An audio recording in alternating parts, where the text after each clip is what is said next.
Okay, तो कुछ अर्से पहले हमने जो है वो एक ग्रैंड टेस्ट दिया था सेकेंड फेज के टॉपिक्स का।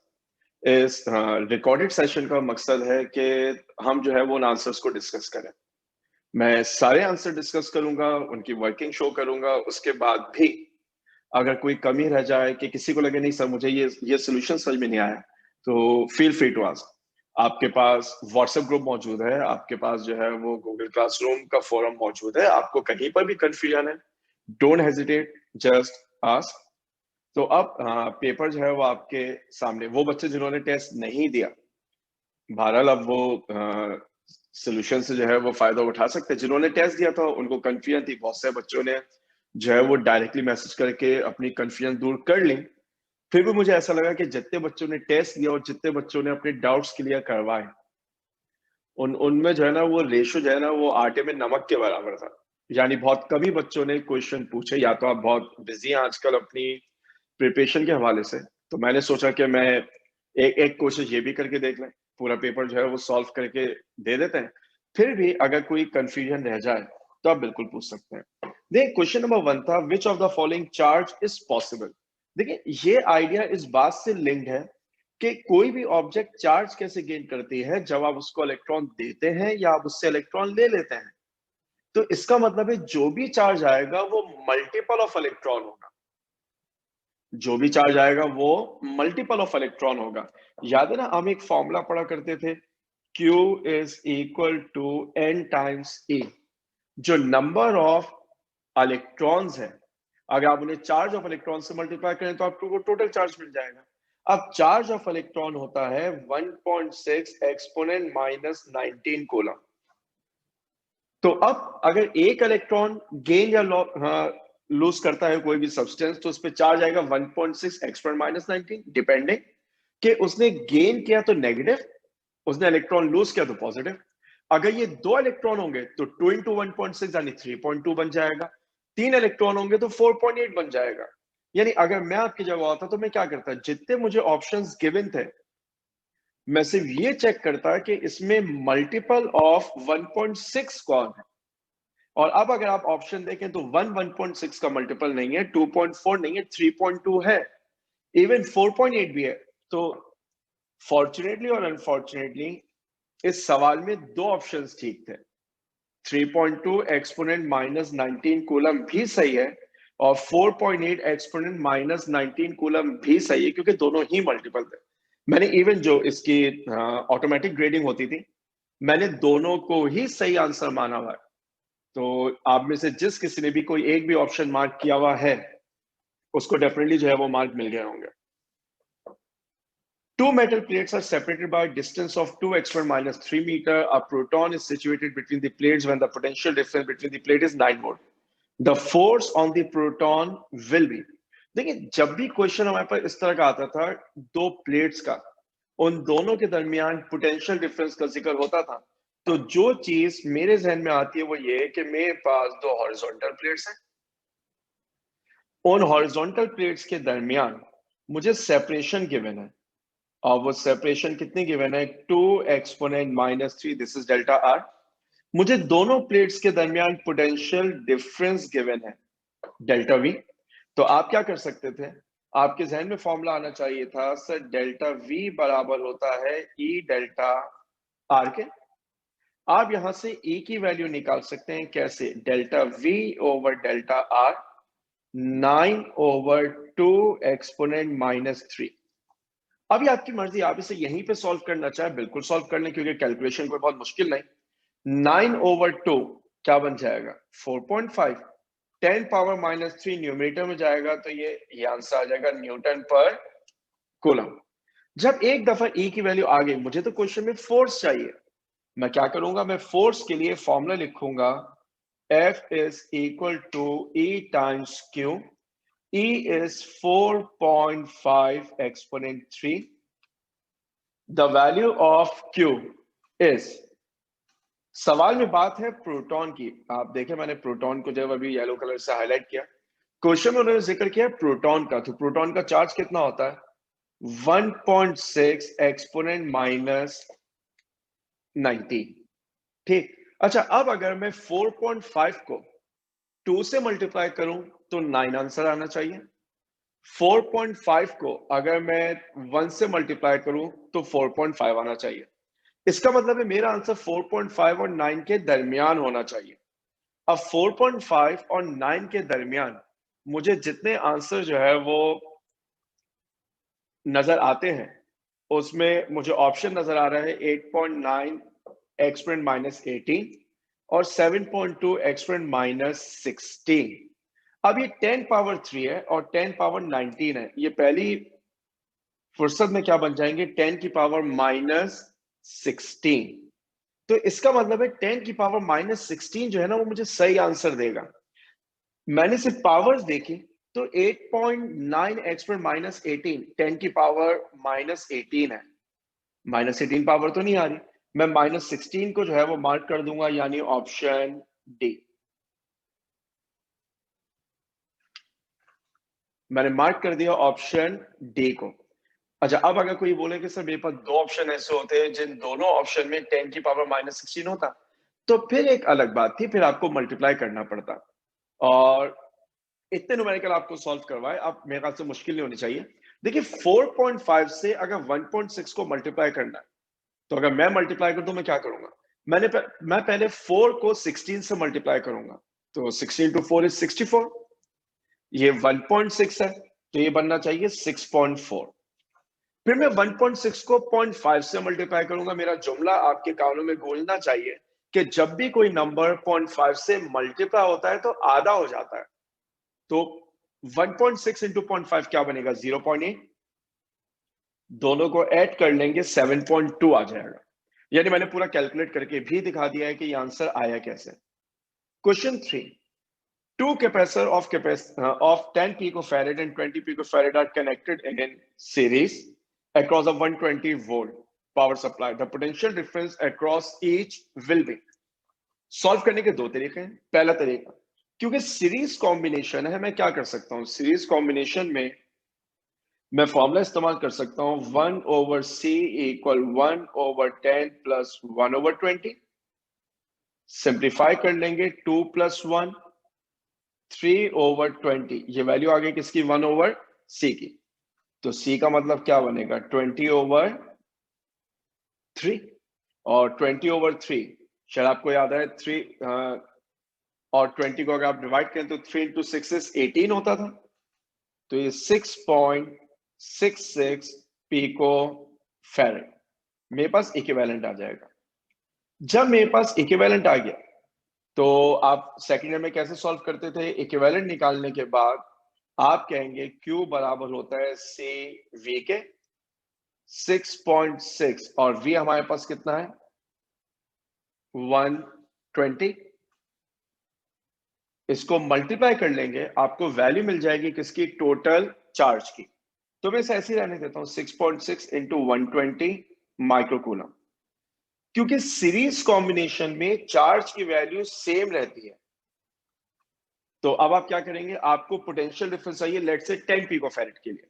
आप कहेंगे Q1 = C1 V1। क्योंकि चार्ज सेम है तो मैं उसके साथ कुछ भी नहीं लिखूंगा। वैल्यूज पुट करें तो 6.6 इंटू 120, C1 की जगह क्या आ जाएगा, 10 इंटू V1। तो अब आप अगर 6.6 इंटू 120 को 10 से डिवाइड कर दें तो 0 से 0 कैंसिल। आप मल्टीप्लाई करें 6.6, अगर सिर्फ 10 से मल्टीप्लाई होता तो 66 आंसर आता। 12 से मल्टीप्लाई होगा तो आप इधर बहुत सारे समझ रहे होंगे, 66 और 2 से मल्टीप्लाई करूंगा तो 13.2। इस पूरे को अगर मैं सॉल्व कर लूं तो मेरे पास 79.8 के करीब आंसर आता है, या 79.2 के करीब आंसर आता है। तो उसमें से जो नियरेस्ट मैच बन जाएगी वो क्या बन जाएगी, 80। 80 एंड 40। देखिए बहुत लेंथी तरीका है क्वेश्चन को सॉल्व करने का। मैंने पूरे एप्टीट्यूड में इस बात की कोशिश की कि हम न्यूमेरिकल सॉल्व करें, न्यूमेरिकल सॉल्व करने के बाद ये देखें कि वो आसानी से कैसे याद होता। याद है वोल्टेज डिवाइडर सर्किट, मैंने सीरीज कॉम्बिनेशन ऑफ रेजिस्टेंस में रेशियो वाली बात समझाने की कोशिश की थी। वहां पर क्या होता था कि अगर रेजिस्टेंसेस 2:1 के रेशियो में, तो वोल्टेज भी 2:1 के रेशियो में डिवाइड होता था। यहाँ पे आप देख पा रहे हैं कि वो रेसिप्रोकल रिलेशन है। तो अब अगर मैं अपनी कैपेसिटेंसेस को देखूं तो वो 1:2 के रिलेशन में है। इसका मतलब ये हुआ कि जो वोल्टेज है वो 2:1 के रिलेशन में डिवाइड होगा। और 2:1 का मतलब याद है, 2:1 का मतलब होता है टोटल 3 हिस्से बनाएंगे, 2 एक तरफ जाएंगे, एक एक तरफ जाएगा। तो ये होना चाहिए क्या, 2/3 ऑफ 120। अब आप 2/3 ऑफ 120 को अगर सॉल्व कर लें तो आपको यकीनन खुशी होगी कि आपके पास 18 वोल्ट आंसर आ जाएगा। अब आप रेड वाली वर्किंग को देखिए, आप ब्लू वाली वर्किंग को देखिए, मैंने पूरा सोल्यूशन करके दिखा दिया। ये वो चीजें हैं जो मैं सिखाने की कोशिश करता रहा। हो सकता है किसी इक्का दुक्का बच्चे को समझ में भी आ गई हो और बहुत सारे भी हैरान हो कि सर ये कब हुआ था। तो जहां पर मैंने आपको वोल्टेज डिवाइडर सर्किट बताया ना, जहां पे सीरीज कॉम्बिनेशन रेजिस्टेंस पढ़ाई है, आप लेक्चर देखेंगे आपको ये कैलकुलेशन वहां पर भी नजर आएगी। Which of the following is true about equipotential surface? They can cross each other, ये जुमला गलत है। Large amount of work is needed, ये जुमला बिल्कुल गलत है। Electric lines of force and equipotential surface are parallel, ये भी गलत है क्योंकि परपेंडिकुलर होता है। Work done in moving a charge along equipotential surface is always negative, ये जुमला भी गलत है क्योंकि वो हमेशा जीरो होता है। अगर वो हमेशा जीरो होता है तो नन जो है वो इसका सही आंसर है। A circular disk of area 10 square meter is kept in an electric field of strength 100 Newton per coulomb at an angle of 30 degree to the field. The electric flux to the disk will be. अच्छा, अब ये question मेरे ख्याल से सबसे ज्यादा बच्चों ने यही सवाल पूछा, हालांकि मेरा ख्याल था कि नीड थी नहीं। क्यों? फ्लक्स निकालने का फॉर्मूला याद है? फ्लक्स बराबर होता था E delta A cos theta, where theta is the angle between electric field intensity and area of the surface. Question में कह रहे हैं कि आपके पास एक सर्कुलर डिस्क है कुछ इस तरह। इस सर्कुलर डिस्क को मैंने एक इलेक्ट्रिक फील्ड में लाके रखा, कुछ इस तरह की फील्ड बना दी, ये इलेक्ट्रिक फील्ड है। और इस वक्त यहां पर एंगल कितना बन रहा है? जो एंगल यहां पर बन रहा है वो एंगल आपको 30 डिग्री गिवन है। लेकिन इंपॉर्टेंट यह है कि जो एंगल मुझे चाहिए वो एंगल सरफेस का एंगल नहीं है, वो एंगल जो है वो एरिया का एंगल है। अब अगर मैं यहाँ पर एरिया बनाना चाहूँ, मैं आपकी सहूलत के लिए इस डायग्राम को थोड़ा बड़ा कर दूं, तो एरिया तो हमेशा परपेंडिकुलर टू द सरफेस बनता है। परपेंडिकुलर कहीं भी बना सकते हैं, मैं यहाँ पर बना देता हूँ ताकि आप बात समझ सकें। फर्ज कर लें ये डायरेक्शन किसकी है? एरिया की। तो मुझे तो ये एंगल चाहिए, कैसे निकालेंगे? देखिए मैं इसे जूम इन करूं। एरिया सरफेस के परपेंडिकुलर है, so this angle is 90 degree. Right angle triangle में एक एंगल तो लास्ट में 90 है, दूसरा 30 है।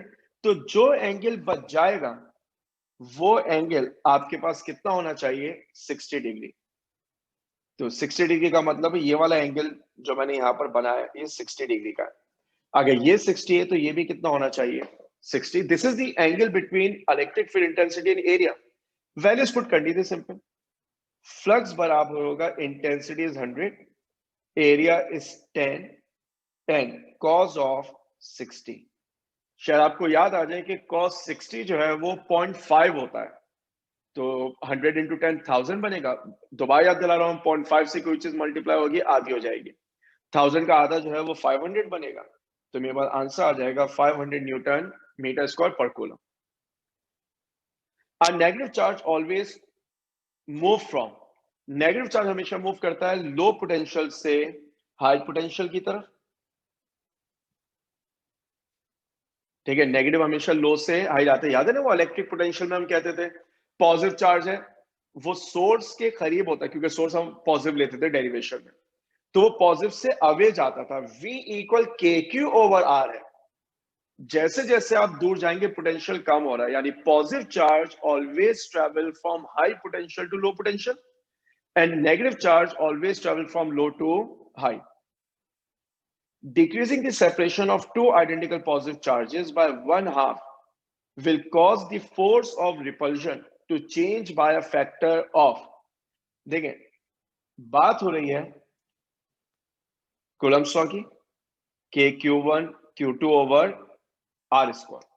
क्वेश्चन में क्या कह रहा है, बाय 1/2 आपने डिस्टेंस को 1/2 से चेंज किया। 1/2 से चेंज करने का मतलब ये होगा कि डिनोमिनेटर में हाफ आर आ जाएगा। जब आप हाफ का स्क्वायर करेंगे क्या बन जाएगा, 1/4। और जब आप 1/4 को देखेंगे तो मेरा जुमला याद आएगा, डिनोमिनेटर दर हकीकत में न्यूमरेटर हुआ करता है, तो वो 4 न्यूमरेटर में चला जाएगा। अगर वो 4 न्यूमरेटर में चला गया तो आपका आंसर आना चाहिए 4 टाइम्स। वो मासूम बच्चे जो परेशान और हैरान है उनके लिए लिख भी देता हूं कि Q1 Q2 over 1/4 are square, जो अगले स्टेप में बन जाएगा 4K Q1 Q2 over R square. Three capacitors of same capacitance are connected in different possible combination. The maximum capacitance will be obtained when, याद है, अगर आप जो है वो मैक्सिमम कैपेसिटेंस ऑब्टेन करना चाहते हैं तो all should be connected in parallel. Series में रेसिप्रोकल साइड होते हैं और रेसिप्रोकल में answer less than least in the circuit आता है, ठीक है। और अगर आप सबको पैरेलल में लगा देंगे तो C1 plus C2 plus C3 answer will be greater than largest value in the circuit. So all are connected in parallel. Charges of 100 microcoulomb are distributed uniformly on a spherical surface of diameter 12 centimeter. The electric intensity at a distance of 5 centimeter from the center of sphere is. Question क्या है? Sphere है ये ना, इस sphere पे charge कितना है, 100 microcoulomb. इसका डायमीटर 12 है तो इसका रेडियस कितना होगा, 6 सेंटीमीटर। ये इससे बता रहा हूं क्योंकि ये उन क्वेश्चन में से एक क्वेश्चन है जो अनफॉर्चुनेटली बहुत सारे बच्चों ने कैलकुलेट सही किया, यानी फॉर्मूले के मुताबिक, लेकिन लॉजिक गलत थी। यानी कैलकुलेशन पे मैं पूरे नंबर दे देता आपको, लेकिन लॉजिक गलत थी। क्यों? गॉस लॉ के अंदर जो चार्ज है वो आपने सरफेस के ऊपर यहां पर जो है वो रखा हुआ है, जो डिस्टेंस होता है वो सेंटर से आपको गिवन है, ठीक। याद है गॉस लॉ की एप्लीकेशन नंबर 3, अगर पॉइंट ऑन द स्फीयर था इंटेंसिटी होती थी, और साइड द स्फीयर था इंटेंसिटी होती थी, लेकिन अगर वो इनसाइड आ जाता था तो इंटेंसिटी 0 होती थी। अब जो सेंटर से डिस्टेंस है वो डिस्टेंस आपको 5 सेंटीमीटर गिवन है, यानी पॉइंट जो है वो 5 सेंटीमीटर पर है। और अगर पॉइंट स्फीयर के अंदर है तो आपके पास इंटेंसिटी कितनी बनेगी, 0 बनेगी। मैंने जो कहा ना कि बहुत से बच्चों ने कैलकुलेशन सही की, उन्होंने E=K/R स्क्वायर को अप्लाई करके इंटेंसिटी की वैल्यूज है वो सही कैलकुलेट की, लेकिन फॉर्मूला गलत था। क्यों? क्योंकि net charge enclose by the surface जो है वो 0 था, तो इंटेंसिटी क्या होती है, 0 होती है। In the following units the unit of energy is electron volt. ये तो फैक्चुअल है। वैसे किसी एक साल जो है ना, क्योंकि आपको शायद याद हो जब मैं फर्स्ट ईयर वाला ग्रैंड टेस्ट रिव्यू कर रहा था तो मैंने टेस्ट के अलावा भी बहुत को रिव्यू कर लिया था आदत से मजबूर होकर, वही काम मैं यहाँ भी कर रहा हूँ।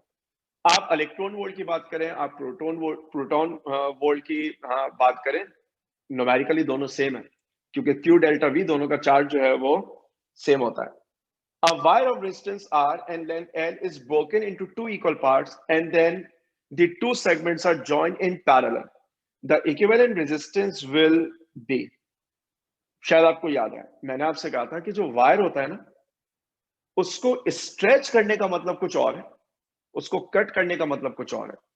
कट करने का मतलब ये होता है कि ideally cross section area same रहेगा, लेंथ चेंज हो जाएगी, वॉल्यूम चेंज हो जाएगा। स्ट्रेच करने का मतलब ये होता है कि लेंथ बढ़ रही है लेकिन वॉल्यूम क्या हो रहा होगा, कम हो रहा होगा। तो सवाल हमें गौर से पढ़ना होता है। यहां तो भारत बड़ा आसान से कैसे ब्रोकन इनटू 2 इक्वल पार्ट्स, क्या मतलब हुआ, अगर पूरे वायर की रेजिस्टेंस आर थी, जब आपने इसको 2 सेगमेंट में डिवाइड किया, एक ये रहा और एक ये रहा, तो इसकी रेजिस्टेंस R/2, इसकी resistance R/2, and then the 2 segments are joined in parallel. तो पैरेलल में ज्वाइन करने का मतलब ये होगा कि अगर एक रेजिस्टेंस ये रही, दूसरी ये रही, ये R/2, ये R/2, अगर आप इसका इक्विवेलेंट निकालेंगे तो आप क्या करेंगे, आप लिखेंगे 1/R equivalent equal 1/R1। R1 की जगह क्या आएगा, R/2। प्लस 1/r2, r2 की जगह भी r/2, ये बनेगा 2/r प्लस 2/r। आज ही की क्लास में जुमला शायद 2 दफा रिपीट कर चुका, डिनोमिनेटर का डिनोमिनेटर न्यूमरेटर होता है, ये बनेगा 4/r। तो r की वैल्यू क्या बन जाएगी, r/4, क्योंकि सारे आंसर डेसिमल में है तो 0.25r, सारे आंसर जो है वो डेसिमल में 0.25r मैंने मार्क कर दिया। अब यहाँ एक लम्हे के लिए रुकिए और सुनिए, मैंने कितनी दफा ये बात पढ़ाते वक्त भी बताई कि जब दो इक्वल रेजिस्टर्स पैरेलल में कनेक्ट होते हैं तो उनका इक्विवेलेंट आधा हो जाता है। तो जैसे आपने देखा r/2 पैरेलल में लगे, तो r/2 का मतलब 0.5r है, तो उसका आधा कितना होगा, 0.25r। बेसिकली जितनी वर्किंग जिसको मैं येलो कलर से हाईलाइट कर रहा हूं, ये मैंने अपना टाइम जो है ना वो जाया किया, नीड ही नहीं थी। जब दोनों रेजिस्टेंसेस इक्वल हैं और दोनों पैरेलल में है तो उनका इक्विवेलेंट जो है ना वो 0.25 होना चाहिए। 12. The power loss in a conductor is P when current through the conductor is I. What will be the power loss if current is made 5 times? अब तो आपको याद हो जाना चाहिए 25 times।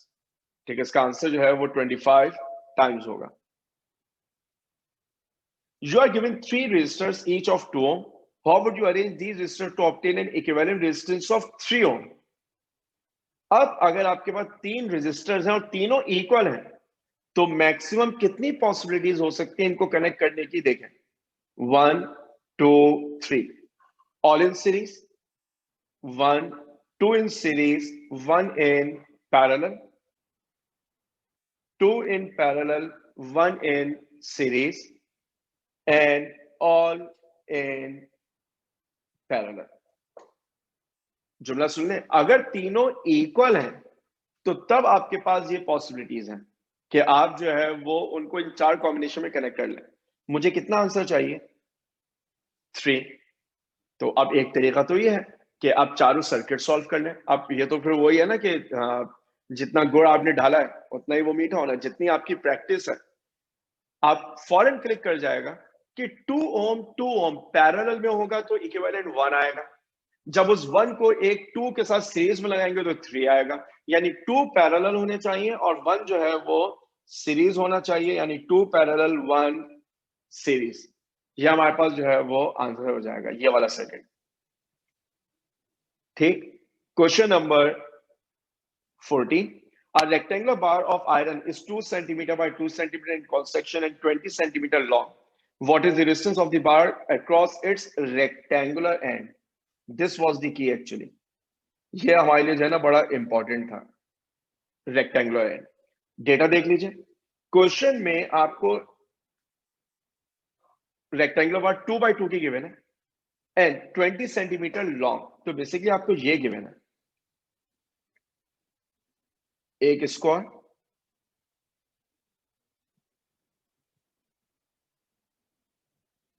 दूसरा स्क्वायर और उसके बाद इसको जो है वो कंप्लीट कर देता है।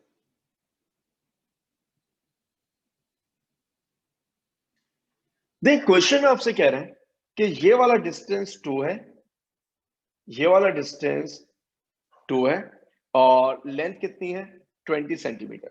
So this distance is actually 20। मैं आपकी सहूलत के लिए उन डिस्टेंसेस को हाईलाइट भी कर देता हूं जिनकी मैं बात कर रहा हूं, 1 2 और 3। क्वेश्चन देखिए, क्वेश्चन में उन्होंने रेक्टेंगुलर एंड्स कहा हुआ है। अगर रेक्टेंगुलर एंड्स कहा हुआ है, आप में से मेजॉरिटी ने फॉर्मूला सही लगाया होगा। मुझे कम से कम 2 बच्चों ने सोल्यूशन भेजा कि सर देखिए हमने कैलकुलेशन सही की लेकिन हमारा आंसर गलत आ रहा है। क्यों? R इक्वल रो L ओवर है, मुझे रो गिवन है कितना, 11 एक्सपोनेंट माइनस 8। लेंथ यहां पे कितनी पुट करेंगे ये इंपॉर्टेंट है। मुझे रेजिस्टेंस चाहिए रेक्टेंगुलर एंड्स के दरमियान, तो लेंथ इज 2 सेंटीमीटर। सो आप एक काम कर सकते हैं, आप यहां पर लिख दें 2 एक्सपोनेंट माइनस 2, मैंने सेंटीमीटर को मीटर में कन्वर्ट कर दिया, ओवर एरिया। जब आप एरिया लिखेंगे तो वो एरिया 2/2 नहीं होगा, वो एरिया होना चाहिए 20 exponent minus 2 into 2 exponent minus 2, क्योंकि आपको रेक्टेंगुलर फेस का एरिया चाहिए। जो क्रॉस सेक्शन में यूज करूंगा वो स्क्वायर क्रॉस सेक्शन नहीं है, वो रेक्टेंगुलर है। मैंने तमाम सेंटीमीटर को मीटर में कन्वर्ट किया, सो उनके साथ 10 की पावर -2 लगा के। याद है ना, मिली का मतलब होता था 10 की पावर -3, सेंटी का मतलब होता है 10 की पावर -2। ये सेंटी जो है वो CENTI वाला सेंटी है। एनीवेज, सॉल्व करें। 2 से 2 कैंसिल, 10 पावर 2 से -2 से 10 पावर -2 कैंसिल। अब ये लिखा हुआ है 11/20। अपनी आसानी के लिए अगर मैं इसको सिर्फ 10/20 मान लेता ना, तो जिंदगी बड़ी आसान हो जाती। मेरे पास आंसर आता 0.5 और 10 की पावर बन जाती क्या, -6। क्यों -6 बन जाती? इसलिए -6 बन जाती क्योंकि 10 पावर -8 है, -2 न्यूमरेटर में जाएगा, +2 बन जाएगा। और 11/20 मेरे पास क्या है, 0.5। मैंने क्योंकि उसको 10 मान लिया। अब मेरे पास जितने ऑप्शन है उनमें से कोई भी साइंटिफिक में नहीं है, तो आप क्या, दो रास्ते हैं। या तो अपने ऑप्शन साइंटिफिक में करना, या अपने आंसर को ऑर्डिनरी नोटेशन में ले आइए। तो -6 का मतलब है आपको 6 डेसिमल प्लेसेस पीछे जाना है। तो 0.336 और फिर 5। तो मेरा ख्याल है कि ये वाला आंसर जो है वो सही बनता है। 3 3 6 और 1 5। ऑब्वियसली वो 11/20 था, 5.5 आना चाहिए था। मैंने आपकी सहूलत के लिए उसे 10/20 से सॉल्व कर लिया। अगर आपने एरिया को 2/2 लिखा और लेंथ को 20 लिखा, तो मुझे ऐसा लगता है शायद ऑप्शन ए जो है वो आपके पास सही आ जाए, शायद। मेरा ऐसा ख्याल है कि जिन बच्चों ने मुझे कैलकुलेशन भेजी तो उन्होंने ये किया, तो उन्होंने गलती क्या की, उन्होंने स्क्वायर एंड्स के दरमियान रेजिस्टेंस निकाली। हमें रेजिस्टेंस रेक्टेंगुलर एंड्स के दरमियान चाहिए। A current of 20 ampere is passing through a conductor. How many electron will pass at the cross section of the conductor in 2 seconds? So I is equals to Q over T. Q equal IT. I is 20, time is 2. Answer will be 40 seconds. आज ही हमने पहला MCQ solve किया, Q equal N times E. तो मुझे value किसकी चाहिए, basically number of electrons की। ठीक है, और ये चार्ज आपने निकाला है तो इस सेकंड में नहीं होगा बल्कि कूलम्स में होगा। वैल्यू पुट कर 40, n निकालना है 1.6 एक्सपोनेंट -19, तो n होना चाहिए 40 डिवाइड बाय 1.6 एक्सपोनेंट -19। अब इसको सॉल्व करना बहरहाल एक काम है, क्योंकि 40/1.6 सॉल्व कैसे होगा। तो देखें, अगर मैं आपकी जगह हूं तो मैं करूंगा क्या, मैं करूंगा ये कि इसको ऐसे लिख दूंगा 40/16। अगर आप 1.6 को 16 बना रहे हैं तो वो जो 10 की पावर -19 है वो 10 की पावर -20 बन जाएगी। याद है ना, नंबर छोटे से बड़ा होता है तो पावर माइनस में बढ़ती है, और 10 पावर -20 न्यूमरेटर में जाएगा तो वो क्या बन जाएगा, 10 की पावर 20। अब 16 1, 16 2, 16 2 इज 32। ठीक है, तो कितना बच जाएगा आपके पास, 8। जीरो लगाएंगे वो 80 बनेगा। 16 इंटू 5 इज 80। यानी इतनी क्विक मैथ्स और इतनी अरिथमेटिक तो आनी चाहिए। 2.5 एक्सपोनेंट 20। वैसे जो ऑप्शंस गिवन थे 40/16, कभी भी 40 आंसर नहीं आता, तो 10 भी नहीं है, 40 भी नहीं है। सिर्फ जो मैंने वर्किंग की वो सिर्फ नन की वजह से की है। अगर फर्स्ट कर लें यहाँ पे नन नहीं लिखा होता, 60 एक्सपोनेंट 20 लिखा होता, मैं तो इतनी मेहनत भी नहीं करता। 40/16 डेफिनेटली 2 से बड़ा आएगा, 3 से छोटा आएगा। So any answer between 2 and 3 having power 10 power 20 could be the correct answer. If the cost of electricity is two rupees per kilowatt hour, then a 500 watt kettle operating for 30 minutes daily a month will be. अच्छा, अब आप इस question में करेंगे क्या, आपको power given है, पहले आप एनर्जी निकालेंगे, फॉर्मूला इस्तेमाल होगा। Energy is actually given by power into time. Power is 500, time is 30 minutes, so we need to convert into seconds. Daily a month, physics में जब भी a month की बात की जाएगी इसका मतलब है 30 डेज, तो मल्टीप्लाई बाय 30 डेज आ गए। 30 डेज हैं, 30 मिनट्स हैं, और फिर मल्टीप्लाई बाय 60 कर देंगे तो वो 60 सेकंड्स, सारा आंसर सेकंड में आ जाएगा। अब आपकी मर्जी, या तो पूरी कैलकुलेशन यहीं पे कर लीजिए, कम से कम इतनी कैलकुलेशन अगर आप करना चाहें आप कर सकते हैं, वैसे मैं रिकमेंड नहीं करता। मैं चाहता हूं कि अगर बहुत सही कैलकुलेशन आगे भी करनी है तो सारी वैल्यूज देख लें, शायद आपके लिए काम आसान हो जाए। ये आंसर आएगा जूल्स में, क्योंकि मुझे चाहिए किलोवाट आवर। तो आप क्या करेंगे, आप जो भी आंसर आपके पास आया 500 इंटू 30 इंटू 60 इंटू 30, आप इसको डिवाइड करेंगे किससे, 3.6 एक्सपोनेंट 6 से, आंसर आ जाएगा किलोवाट आवर में। अब अगर आपको टोटल कॉस्ट चाहिए तो टोटल कॉस्ट का मतलब होता था rate multiply by number of units, और नंबर ऑफ यूनिट्स का मतलब होता है energy in kilowatt hour. Put कर दीजिए, rate is 2 into 500 into 30 into 60 into 30 divided by 3.6 into 10 power 6। अब ये आपकी मर्जी होगी आप इसे सिंप्लीफाई कैसे करते हैं। हाँ, आपकी क्विक मैथ्स कितनी अच्छी है। फॉर एग्जाम्पल 2 इंटू 500 क्या बन जाएगा, 1000। अगर मैं 1000 को ऐसे लिख दूं 10 की पावर 3, मेरा नहीं ख्याल आप बुरा मानेंगे। 30 इंटू 30 क्या बनता है, 900। तो मैं चाहूं तो 900 को क्या लिख दूं, 9 पावर 2, और 60 को मैं 6 पावर 10 कर देता हूं, यानी 10 की पावर 1 डिवाइडेड बाय, अच्छा ये लिखा हुआ है 3.6 इंटू 10 पावर 6। अगर मैं इसको ऐसे लिख दूं 36, तो ये क्या बन जाएगा, 10 की पावर 5।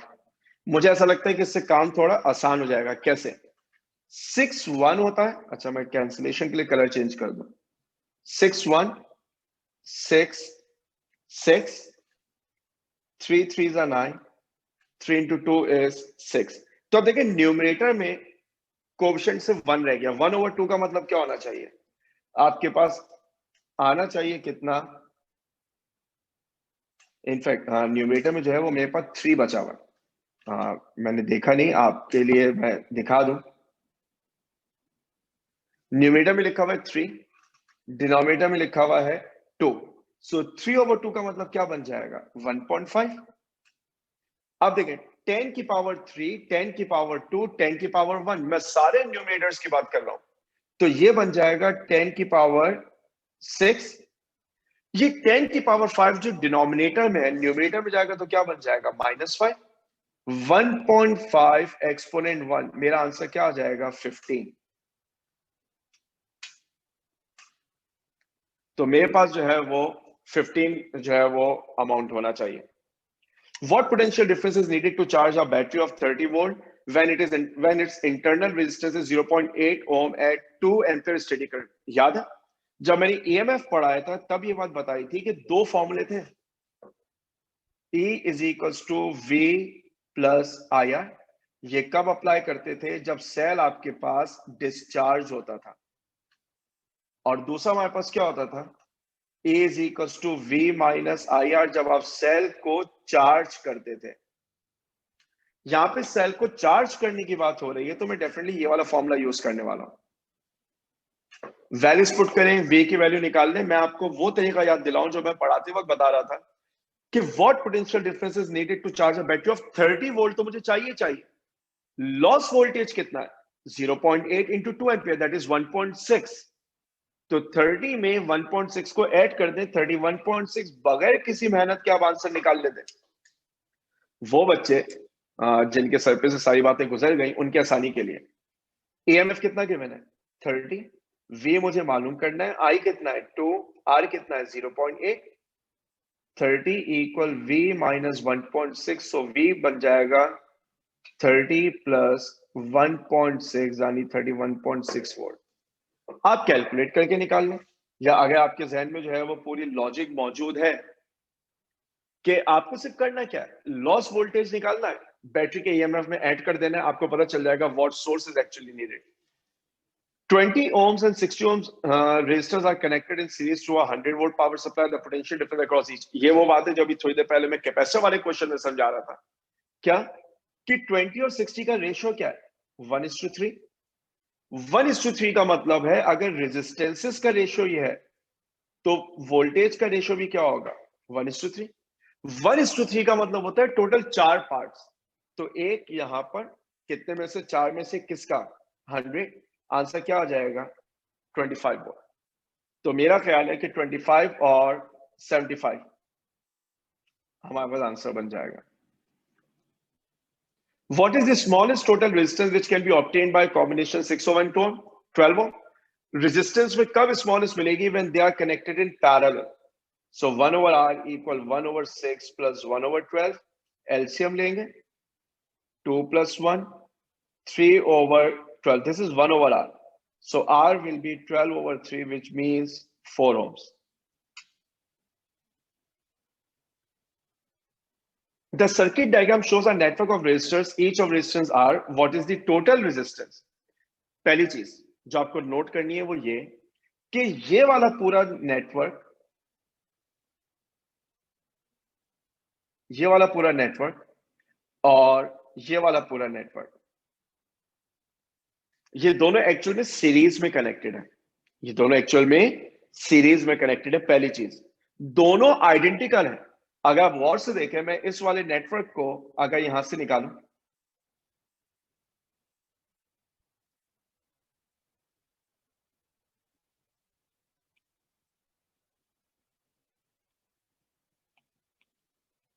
अगर मैं इस वाले नेटवर्क को यहां से निकालूं और अगर मैं ऐसा कर पाऊं, इसको ऐसा, तो मेरा ख्याल है अब आपको नजर आ रहा होगा कि दोनों बेसिकली जो है वो सीरीज में कनेक्टेड है। ठीक है, तो इसका मतलब ये होगा कि हमारे लिए काम थोड़ा आगे आसान हो जाएगा। सारी रेजिस्टेंसेस भी इक्वल है। तो पहले एक काम करता हूं, पहले सिर्फ एक नेटवर्क को सॉल्व करता हूं। R प्लस R सीरीज में है तो इनका इक्विवेलेंट बन जाएगा 2R। तो ये R है, ये दोनों क्या बन जाएंगे 2R। क्यों 2R लिख रहा हूं? क्योंकि ये दोनों सीरीज कॉम्बिनेशन में, तो R प्लस R 2R बन जाएगा। अब R और 2R पैरेलल में हो गए, तो आप क्या करेंगे 1 या R इक्विवेलेंट है 1 over R plus 1 over 2R। Simplify करेंगे, एलसीएम लेंगे, 2R आएगा, तो ये बनेगा 2 प्लस 1 3 ओवर 2R, यानी R इक्विवेलेंट क्या बन जाएगा 2 ओवर 3 टाइम्स R।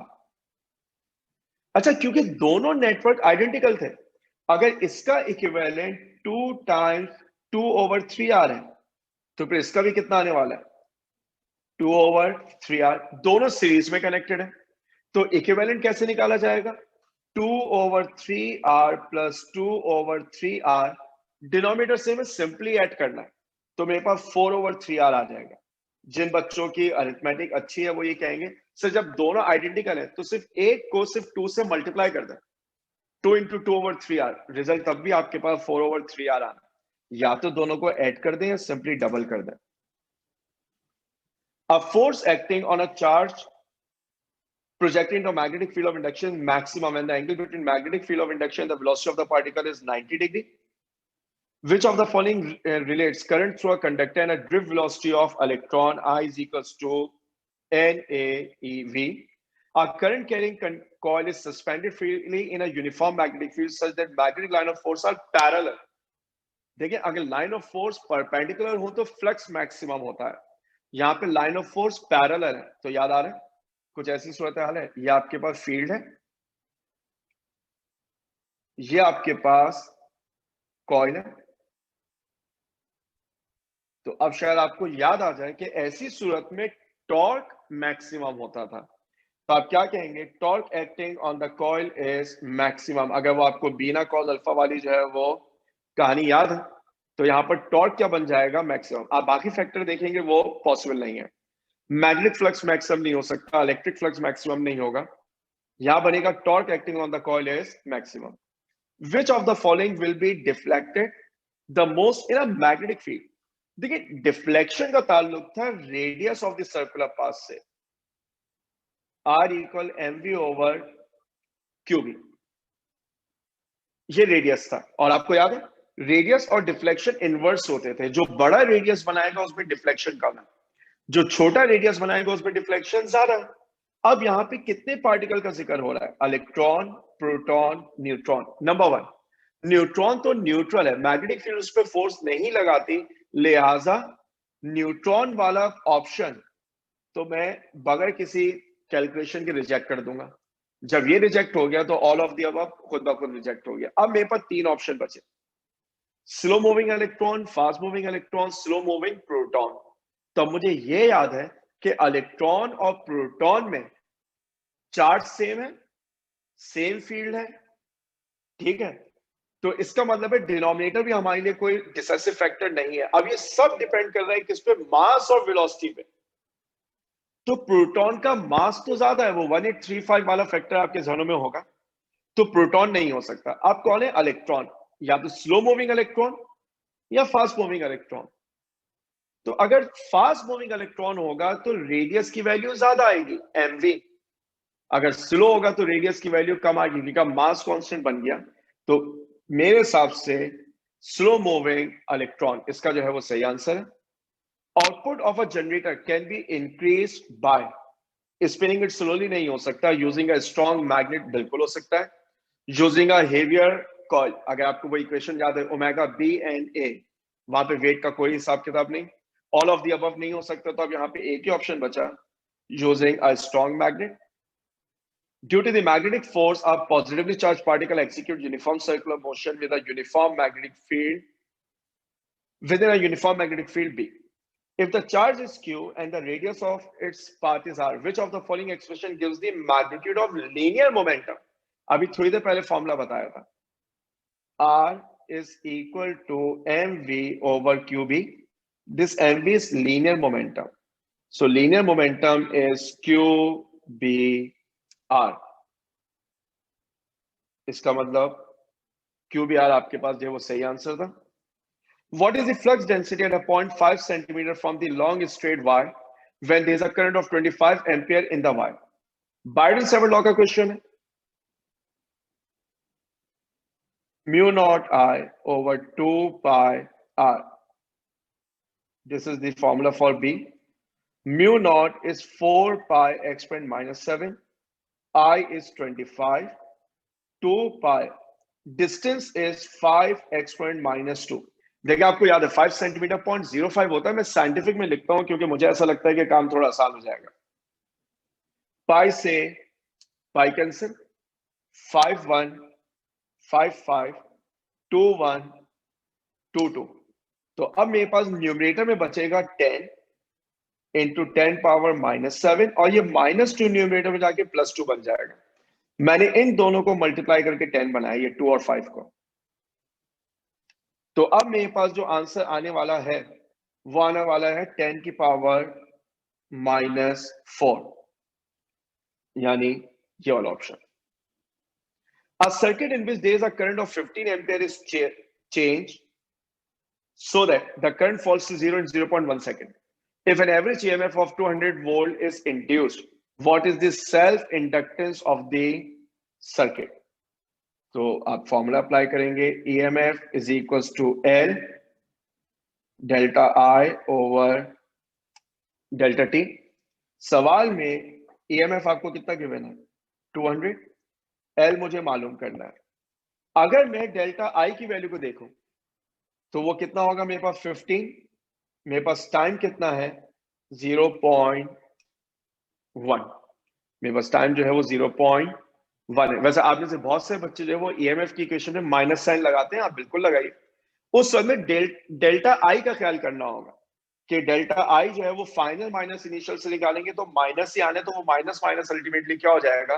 प्लस हो जाएगा। यहां से अगर मैं एल का फॉर्मूला निकाल लूं तो ये बनेगा 200 इंटू 0.1 ओवर 15, जिसका मतलब बनेगा 20 ओवर 15, जिसका मतलब बनेगा 4 ओवर 3, और 4 ओवर 3 मेरा ख्याल है 1.33 बन जाएगा।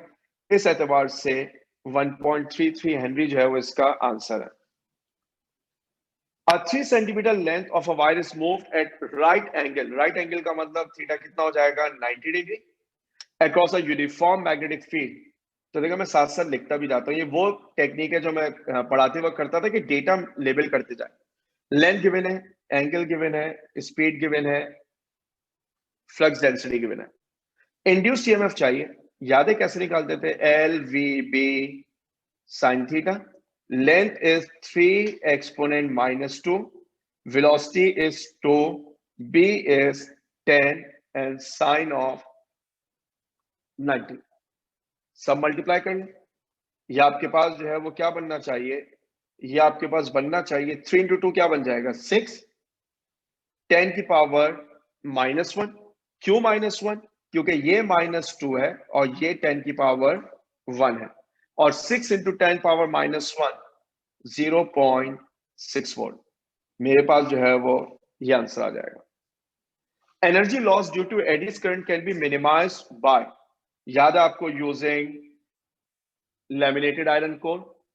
Which of the following doesn't work on the principle of Wheatstone bridge? Metre bridge work करता है, पीओ बॉक्स वर्क करता है, कैरी फॉस्टर ब्रिज वर्क करता है, पोटेंशियोमीटर नहीं करता, लिहाजा ऑल ऑफ द अबव नहीं होगा। पोटेंशियोमीटर का प्रिंसिपल ऑफ वर्किंग आपको याद है, potential drop is directly proportional to length. A galvanometer has a resistance of 10 ohms and give full scale deflection when a current of 0.001 ampere flows in it. Find out the value of shunt resistance. तो क्या क्या given है?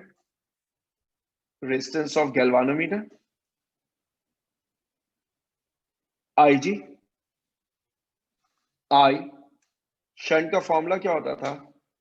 IG RG over I minus IG। Value put कर, IG की जगह क्या आएगा 0.001, RG की जगह क्या आएगा 10 डिवाइडेड बाय I की जगह 10 और IG की जगह 0.001। अच्छा, न्यूमेरेटर में जब आप मल्टीप्लिकेशन करेंगे 0.001 इंटू 10, मैं नहीं करता मल्टीप्लाई, क्यों, वजह बता देता हूं। देखिए डिनोमिनेटर में मेरे पास अब आने क्या वाला है 9.999 विच इज ऑलमोस्ट 10। मैं इन दोनों को अगर कैंसिल कर दूं तो 0.001 मेरे पास जो है वो आंसर आ जाएगा। Which of the following is a precise instrument to measure EMF of the cell? Potentiometer। क्यों? मैंने पढ़ाते वक्त कहा था वोल्ट मीटर उस वक्त रीडिंग नोट करता है जब आपके पास करंट उसमें से पास हो रहा हो। EMF की डेफिनेशन ये थी when there is no current in the circuit, उस पे पोटेंशियोमीटर पूरा उतरेगा, वो नल पॉइंट वाली अगर कहानी जहन में मौजूद है। To convert a galvanometer into voltmeter, a high resistance is connected in series। तो अब देख लेते हैं कहां पर है। A high resistance is connected in series to the coil of galvanometer. The deflection in moving coil galvanometer is, अच्छा जैसी डिफ्लेक्शन आई ना आपको याद आना चाहिए, सी थीटा बराबर होता था किसके, बीना के। तो deflection is BNA over C. Inversely proportional to area गलत है क्योंकि डायरेक्ट है। इनवर्सली प्रोपोर्शनल टू स्ट्रेंथ गलत है। Directly proportional to restoring torque गलत है क्योंकि इनवर्स है। मुझे उम्मीद है कि आप फॉर्मूले से रिलेट कर पा रहे हैं। Directly proportional to number of turns of the coil, ये सही है। तो हमारे पास सही आंसर जो है वो ये बन जाएगा। What is the bandwidth frequency of modulating signal is 3 kilohertz? याद है बैंडविड्थ मॉड्यूलेटिंग फ्रीक्वेंसी का डबल होती थी। वो अगर साइड बैंड वाली थोड़ी सी कहानी याद हो तो के मुश्किल काम था, लेकिन मैंने फिर भी बताया था। आप सिर्फ डबल कर दें इसको, तो 3 किलोहर्ट्ज का double 6। The base emitter junction of NPN transistor is dash when it is working in active mode, forward bias। Cut off mode में ये रिवर्स होता है। और दोबारा याद दिला दूं, जो बेस कलेक्टर जंक्शन है वो हमेशा रिवर्स रहता है। जो बेस इमीटर है वो एक्टिव में फॉरवर्ड होगा, कट ऑफ में रिवर्स होगा। In solid state detectors diode is being used in reverse bias mode. Percentage of modulation is, ये फॉर्मूला किताब के अंदर मौजूद है, शायद कभी एप्टीट्यूड टेस्ट में पूछा भी गया। Percentage of modulation is amplitude of modulating signal divided by carrier wave, amplitude of carrier wave. तो इसका मतलब ये हुआ कि आपके पास option A. In a certain circuit, a transistor has a collector current of 10 milliampere and a base current of 50 microampere. What is the current gain? याद है? IC equal beta IB. IC is 10 milliampere. Beta is unknown. IB is 50 microampere. तो beta का मतलब बनेगा 10 exponent -3 divided by 50 exponent -6, मेरे पास answer आएगा 0.5, क्योंकि 10/50 is 0.5। In fact 0.5 आएगा, 0.2 आएगा। 0 से 0 कैंसिल होगा, तो 1/5 का मतलब 0.2 बन जाएगा, और ये बन जाएगा 10 की पावर 3, क्योंकि -6 न्यूमरेटर में जाके +6 बनेगा, तो मेरे पास आंसर आ जाएगा कितना, 200। इसका मतलब ये हुआ कि 200 जो है वो आंसर है। 40 एमसीक्यूज थे, मैंने सारे रिव्यू कर दिए, कैलकुलेशन करना बता दी। फिर भी अगर कोई तशनगी रह गई कि सर ये समझ में नहीं आया या वो समझ में नहीं आया, कोई ऐसा मसला नहीं है, वी हैव टाइम। आप जो है वो मुझसे व्हाट्सएप पे पूछ सकते हैं। आप जो है वो, अगर कोई ज्यादा हालात जो है वो खराब हुए कि सर ये 40 के 40 ही समझ में नहीं आ रहे, तो फिर एक दफा कोई सेशन भी रख के देख लेंगे, शायद कोई जो है वो इससे फायदा हो जाए। वैसे मुझे उम्मीद है कि ज्यादातर बच्चों की प्रॉब्लम सॉल्व हो जाएगी। जब तक टेस्ट नहीं होता, feel free to ask questions.